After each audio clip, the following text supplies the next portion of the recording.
Negative evolution ये schizophrenia का एक और लक्षण है।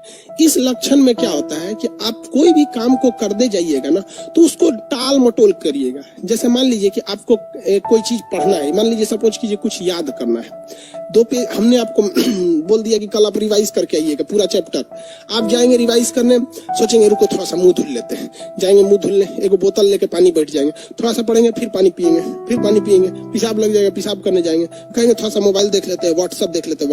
व्हाट्सएप पे गए, थोड़ा सा देखने के लिए आधा घंटा हो गया, तब तक मैं कोनो लिंक दे दिया, व्हाट्सएप से घुस गए, लिंक पे क्लिक करके यूट्यूब पर, अब यूट्यूब पे सर्च करेंगे, आपका दिमाग कहेगा अरे यार छोड़ना इसको, आप कहेंगे अरे थोड़ा सा और, फिर दिमाग कहेगा यार पढ़ना है, टाइम नहीं है, अरे थोड़ा सा और, तो फेसबुक पे कोई नोटिफिकेशन है, इस पे चल जाए। ऐसे करते करते करते करते आप अपने टाइम बहुत ज्यादा लॉस कर देंगे। और आपके दिमाग का एक हिस्सा है जो डेली आपको बोलता है यार तुम गलत करते हो, फिर आपका दूसरा दिमाग कहेगा कि नहीं एक काम करेंगे, कल टाइम टेबल बनाएंगे, हमको कैसे कैसे करना है, और वो टाइम टेबल आप बनाएंगे और 2 दिन से ज्यादा फॉलो नहीं होगा, क्योंकि आपका एक दिमाग सिजोफ्रेनिया के हिसाब से ग्रस्त हो चुका है और आप इसे नहीं कर पाएंगे। और आज हिंदुस्तान बर्बाद हुआ है केवल और केवल सिजोफ्रेनिया से। और हमारे देश का जो ये आपका शिक्षा मंत्रालय है या फिर जो स्वास्थ्य मंत्रालय है, इनको कोई मतलब नहीं बनता है कि स्टूडेंट्स किस समस्या से पीड़ित हो रहा है, और टीचर भी इसको एज ए टॉपिक पढ़ा के चले जाते हैं। ये एज ए टॉपिक नहीं है बाबू, ये आपके लिए एक एटम बम है, आपकी जिंदगी को बर्बाद कर रहा है। इसमें से किसी ना किसी को लेके आप कहीं ना कहीं जूझ रहे हैं। इसमें अगर देखिए, समझ रहे हैं कि नहीं आ रहा है जी, इसमें क्या बोल रहे सर जी, जो भूत खेलते आ रहे यार ये सब बीमारी है। निगेटिव इवोल्यूशन बहुत होता है, आई हैव निगेटिव इवोल्यूशन, चलिए जाके इलाज करा लो। निगेटिव इवोल्यूशन में थोड़ा सा में सही हो जाता है। निगेटिव इवोल्यूशन में आप किसी भी काम को नहीं कर पाते हैं। जैसे निगेटिव इवोल्यूशन का एक और एग्जांपल देते हैं। आज से 2 या 4 साल पहले आप दिन में 8 घंटे पढ़ लेते होंगे, 6 घंटे पढ़ लेते होंगे बहुत बेहतरीन ढंग से, लेकिन आज आप उतना नहीं पढ़ के उससे कम पढ़ ले रहे हैं। ये हो जाता है। एक आदमी थे यूट्यूब पे वीडियो बनाते थे, हम उसको बताएंगे नहीं, हालांकि बहुत अच्छे थे वो, 8-10 मिलियन उनके सब्सक्राइबर हैं। तो यूट्यूब वालों को अपने से थोड़ा सा जान पहचान रहता है, तो हमसे फोन किए, कहीं जानते हैं खान सर हमको एक प्रॉब्लम है, पहले हम दिन में 4-4 वीडियो अपलोड कर लेते थे और ड्यूटी भी कर लेते थे, सब कुछ। आज लॉकडाउन में कोई काम नहीं है, लेकिन बमुश्किल हम 2 दिन में 1 वीडियो अपलोड कर पाते हैं। हम कहें कि काम ज्यादा करते हो, कहे सर कोई काम नहीं करते हैं, लेटते हैं तो तकिया को 3 बार मोड़ लेते हैं इसे, और सोचते सोचते दिन निकल जाता है कि ये करना है, ऐसे करना है, बर्बाद कर देंगे, आगे जाके ये करेंगे, ये वो दुनिया भर काम के। भैया आप चुपचाप इलाज करा लो, आपको क्या है, निगेटिव इवोल्यूशन है। 2 महीना दवा खाया सही हो गया, अब धड़ाधड़ बना रहे हो। कभी किसी व्यक्ति अगर आपको अपना समझ के कोई पर्सनल बात बताए ना, तो उसे किसी और से बताइएगा नहीं। ये लड़कों से कह रहे हैं, लड़कियों से कोई फर्क नहीं पड़ता है वहां पे। लड़की से अगर कुछ कह दीजिएगा ना कि सुनो ये बात जरूरी है, किसी से बताना नहीं, वो पूरे मोहल्ले को बता देगी, और उससे भी यही कहेगी कि किसी से बताना नहीं।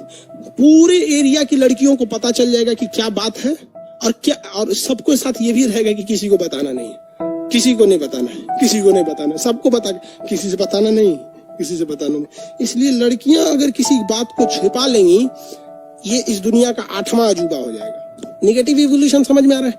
इसमें से आप लोग ग्रस्त होंगे। लोग यहाँ पर कोई 6 घंटा पढ़ता होगा, अब वो पढ़ ही नहीं पा रहा है, टेंशन में, तो याद करता हो यार हम कितने ज्यादा पढ़ाई करते थे, ये है वो बहुत ज्यादा हो जाता है। समझ में आ गया? ये सारी की सारी लक्षण सिजोफ्रेनिया का है, और किसी भी व्यक्ति में ये सारा नहीं दिखता है, कोई एक दिखता है जिसे वो मामूली हेडेक या डिप्रेशन कह के निकाल देता है। और निकालो बबुआ, ये जितना जल्दी इलाज करोगे उतना कम दवा खाना पड़ेगा। और अगर ये बीमारी यार किसी में 15-15 साल से है, आप जान के तजुब करिए, कोई लड़का में ये बीमारियां होती हैं, निगेटिव इवोल्यूशन या अकेले में बात करना, ये कक्षा 5 से वो करते आ रहा है। ये सारी चीजें उसको होती है, वो 15-15 साल बाद लोगों को पता चलता है। इलाज करा लो, जल्दी से सही हो जाएगा, 6 महीना, 1 साल, 2 महीना, जितना जल्दी इलाज करोगे उतने कम दवा खाना पड़ेगा, ज्यादा देर कर दोगे तो ज्यादा दवा खाना पड़ेगा, नॉर्मल हो सकता है। इसमें ये होती है सिजोफ्रेनिया। इसका इलाज न्यूरो यानी ब्रेन वाला सर्जन नहीं करता, वो नशीर फाड़ देगा, न्यूरो फिजिशियन करेगा, और उसे कहिएगा कि सर हमें सिजोफ्रेनिया है, और उसको कहिएगा देखिए सर हमको कोई आवाज नहीं सुनाई देता है,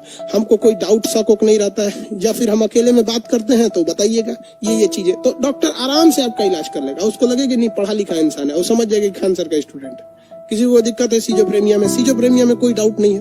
कल यही समझा रहे थे, नौटंकी कर रहा था। अब बताओ किसको क्या दिक्कत है? सर हम श्योर हो गए निगेटिव इवोल्यूशन देखो बबुआ, यार तुम लोग पागल हो क्या? कह रहा है कि सर निगेटिव एवोल्यूशन भी जेनेटिक्स होता है क्या? यार ये सारा चीज सिजोफ्रेनिया का हिस्सा है। ये A to Z चीजें किसकी हिस्सा है? सिजोफ्रेनिया का। कोई अलग से थोड़ी बता रहे हैं हम, या फिर वो हेलुसिनेशन और डिल्यूशन अकेले में बात करना, ये सारा का सारा चीज जेनेटिक्स होता है। आप देखिएगा, आपके अगर आपके पिताजी दादाजी बात कर रहे हैं, मान के चलिए आपके कुछ ऐसे बात करते हैं, तो आपके भाइयों में भी कुछ कुछ ये लक्षण दिखेगा। अब होता क्या है कि एक चीज से दूसरी चीज में फोटोकॉपी कीजिएगा। जेनेटिक्स का मतलब क्या होता है? फोटोकॉपी करना। तो एक चीज को रख के फोटोकॉपी कीजिएगा, इसको हटा के फिर इससे फोटोकॉपी कीजिएगा, इससे फोटोकॉपी कीजिएगा, तो 8-10 बार कीजिएगा तो एकदम धुंधला आ जाता है।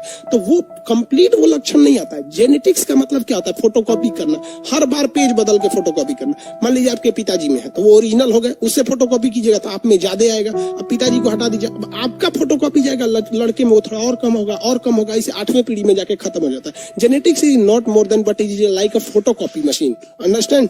सर प्रेग्नेंट लेडी के साथ भी होता है भाई, हो सकता है। प्रेग्नेंट लेडी में ये नियम नहीं लगता है, क्योंकि एक प्रेग्नेंट लेडी का मतलब क्या होता है? वो अकेले तो है नहीं, उसके साथ 2 लोग हैं, तो उसमें कुछ अलग ही हो जाते हैं सब। उसको कमजोरी वगैरह हो जाता है, तो वो एक अलग मैटर है। अरे बकलवा सूरज कुमार बोल रहे हैं कि इसका क्योर क्या है? भैया हम डॉक्टर थोड़े हैं यार। आप समझो यार, इसका स्पेशलिस्ट डॉक्टर होता है, 6 साल की पढ़ाई करता है। हम तो आपको ये डॉक्टर से मिलकर बता रहे हैं, ये हमको खुद नहीं उतना इसके बारे में पता था, हमें ये बात एक डॉक्टर ने बताया तो हम आपको बता रहे हैं। हम कहेंगे भाई बढ़िया बात है, ये तो स्टूडेंट्स के लिए अच्छी, आप बता दीजिए। हम उन डॉक्टर को फीस दिए, उनको लगा कि हम इलाज करने आए हैं। हम नहीं, इलाज नहीं कराना था हमको। हम उनसे ये पूछे कि भैया हमने ऑफलाइन बच्चों को पढ़ाया है, हम ये सारी चीजों को देखें। मेरी पटना में सबसे बड़ी लाइब्रेरी है, रात में वो लाइब्रेरी चलती थी तो मोबाइल से ही CCTV कैमरा अटैच रहता है। आज आप कहीं भी रहिए, कहीं के कैमरा को देख सकते हैं, आपके पास बस उसका पासवर्ड रहना चाहिए। हम देखते थे कि लड़का न मोबाइल लिया है, न कुछ, टहल रहा है रात में 2 बजे, बात कर रहा है किससे। अरे भैया मोबाइल रहता है तब ना, तो हम समझे यहाँ पे तो डॉक्टर को हम फीस दे के ये सब चीजें पूछे। तो ये बेहतर एक अच्छे से डॉक्टर से मिलिएगा। और देखिए ब्रेन के मैटर पे कोई छोटा मोटा डॉक्टर नहीं। आपको अगर ब्रेन से रिलेटेड है तो दिल्ली आ जाइए, अच्छा है, एम्स वगैरह में दिखा लीजिए, ऑनलाइन अपॉइंटमेंट लेके। समझ में आ रहा है?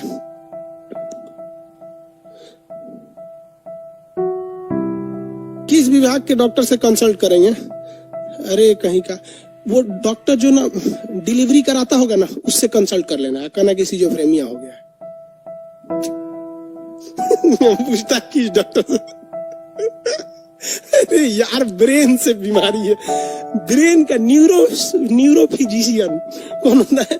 न्यूरोफिजिशियन से इलाज कराना। छोटे बच्चों को देखिएगा, उनमें RBC ज्यादा होता है, हमेशा इधर उधर छटकते रहते हैं सर। हम लोग में हमेशा अजीब टाइप कर देता है, देहात में बोलते ना एकदम दहिया भरिया रहा है, हमारा भरिया रहा है। बकलवा जाके RBC चेक कराओ, हीमोग्लोबिन घट गया हो, घटा होगा तो हीमोग्लोबिन बढ़ाने के लिए डॉक्टर ना एक आयरन की गोली दे देता है। देखेंगे कैप्सूल टाइप का रहता है, आयरन की गोली खाइए 10 दिन, एकदम बढ़िया से टनटना जाइएगा। तो ये आपके अंदर हीमोग्लोबिन, याद रखिए, अगर आप मेल है तो 14 ग्राम होना चाहिए और फीमेल है तो 13 ग्राम। अगर ये नहीं है तो आप स्टूडेंट लाइफ आपका बर्बाद करेगा, एकदम याद रखिए। क्योंकि आप में ना एकदम बदन गिरा गिरा रहेगा। आप लेटिएगा तो तकिया को 3 बार मोड़िएगा, आराम कीजिएगा, पढ़ने जाइएगा तो कॉपिए पलटते रह जाएंगे, फिर सो जाएंगे। तो ये हीमोग्लोबिन को आप अच्छे से, या उससे थोड़ा सा ज्यादा है तो वो व्यक्ति जल्दी बीमार नहीं पड़ेगा। अक्सर आप देखते होंगे गांव वगैरह के लोग बड़े शक्तिशाली होते हैं, वो जल्दी बीमार नहीं पड़ते हैं। दू चार टोता से एकदम सुकुआ, एकदम ओ माय गॉड खांसी हो गया, ओ माय गॉड बुखार, धूप में निकलेगा तो बुखार हो जाएगा। क्यों? क्योंकि उनका WBC 10,000 से कम है, एकदम झुंझुन्ना हो गया रहता है सर। मतलब इतने बोलते सुकुआर है, सतवासल, एकदम बीमार पड़ते रहेगा वो। तो आप अपना WBC चेक कराइएगा, खास करके कोरोना में तो जल्दी चेक कराइएगा, क्योंकि अगर WBC ठीक है ना तो कोरोना भी कुछ नहीं करेगा, और WBC गड़बड़ है ना तो कोरोना समेट देगा आपको इस बार। तो इसलिए थोड़ा सा इसको चेक कराइएगा। स्टूडेंट लोग खास करके इस चैप्टर पे ध्यान दीजिए। आप केवल पढ़ाई पे ध्यान देते हैं और आपका ये अंदर से बॉडी कमजोर है। एक बात बताइए, खूब अच्छा ड्राइवर लाइए और आपकी गाड़ी ही खराब है, पता चला टायर ठीक नहीं है, इंजन ठीक नहीं है, स्टीयरिंग ठीक नहीं है, तो ड्राइवर क्या कर सकता है? आपके अंदर इच्छा है पढ़ने की, लेकिन ये आपकी कमियां हैं, इनको सुधारिए आप, ये जरूरी है आपकी। अगर आप में प्लेटलेट 2 लाख है ना, तो आप में इतनी शक्ति रहेगी ना, थकबे नहीं करिएगा, एकदम दनादन थकेगा नहीं। तो देखते हैं ना, कुछ कुछ आदमी जल्दी थकता ही नहीं है, और कुछ कुछ ससुरा 1 घंटा पढ़ने बैठेगा से तो कमर दर्द कर गया, ओ दादा सुकुआर बकलोलवा कौन सी रिजल्ट होगा रे तू लोग का, ऐसे 1 घंटा में थकोगे लोग। तो प्लेटलेट चेक कराइए जाके। प्लेटलेट अगर ज्यादा रहेगा थकिएगा नहीं। किसी किसी लड़कों को आप देखते होंगे सोच रहा 8-8 घंटा पढ़ने लगते हैं सब। हम लोग जब पढ़ते थे तो इलाहाबाद यूनिवर्सिटी में, तो एक लड़का था हम लोग के साथ, सरफराज। सुबह 6 बजे से जब पढ़ना चालू करता था ना, तो एक ही बार उठता था 1 बजे, जब खाना आता था तब, खाना आ गया चलो खाओ। इतना पढ़ने में वो, मतलब उसके अंदर स्टेमिना थी। तो हम लोग यही सोचते थे ससुरा ही पढ़ता कैसे इतना ज्यादा। तो आप लोग भी अपना प्लेटलेट चेक कराइएगा। अगर प्लेटलेट कम है तो पढ़ने के लिए इच्छा तो करेगी, लेकिन ज्यादा देर टिक नहीं पाइएगा। और ससुरा अगर हीमोग्लोबिन कम है तो इच्छा नहीं करेगा। तो देखिए, ये ससुरा कमवा स्टार्ट करा देता है और ये देर तक कराए रखता है। तो सब जरूरी है, इसलिए डॉक्टर के पास जाइए, इत्मीनान से अपना प्लेटलेट चेक कीजिए 2 लाख है कि नहीं, WBC 10,000 है या नहीं, हीमोग्लोबिन लड़का है तो 14, लड़की है तो 13 है या नहीं। और अगर नहीं है तो डॉक्टर इसके लिए अच्छा बताएगा। हीमोग्लोबिन को बढ़ाने घटाने के लिए अपने से मत कीजिएगा, वरना रिस्की हो जाता है। हाँ, हम ये जरूर बता सकते हैं कि प्लेटलेट को कैसे बढ़ाइएगा। देखिए, प्लेटलेट जो होता है ना, वो डेंगू में बहुत घट जाता है। डेंगू में ये प्लेटलेट 30,000 चला आता है, 20-20 हजार तक चला आता है। हमको जब डेंगू हुआ था ना, सीढ़ी नहीं चढ़ पा रहे थे, तो एक हॉस्पिटल हम गए थे, तो 1st फ्लोर से हमको नीचे उतरना था और हमको डेंगू था, पता नहीं था। मेरा प्लेटलेट 40,000 हो गया था। तो हम सोचे लिफ्ट से उतर जाते हैं। तो लिफ्ट में बेचारी एक डॉक्टर थी, लेडीज डॉक्टर थी, वो हमको कही कि आपको शर्म नहीं आता है, 1 फ्लोर से नीचे उतरना है, जेंट्स होके लिफ्ट से उतरते। हम कहे मैडम हमको पता नहीं क्या हुआ है कि हमारा पैर नहीं चल पा रहे। तो प्रॉब्लम हमको नहीं थी, प्रॉब्लम था कि वहां हमको डेंगू हो गया था, वरना हम डेली 5 तल्ला पे क्लास चढ़ने के लिए ऊपर नीचे करते हैं। पैर ही नहीं उठता है, इतना कमजोरी आ जाती है और आदमी ना भद गिर जाता है। देखिए ना, जहां तहां गिरल रहेगा, उठाना पड़ेगा, भैया उठिए। अगर हीमोग्लोबिन भी कम हो गया है तब वो गिरेंगे, और प्लेटलेट भी कम हो गया तो भी गिरेंगे।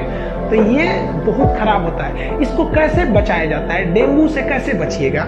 तो देखिए, एक गिलोई और एलोवेरा, ये बाबा रामदेव के दुकान पे मिलेगा, लिक्विड होता है, 1-1 कप 3 टाइम पीते रहिए। तो गिलोई और एलोवेरा। दूसरा, बकरी के दूध में प्लेटलेट बढ़ाने की क्षमता ज्यादा होती है, जितना फल खा सकते हैं दबा के खाइए तो ये बढ़ेगा।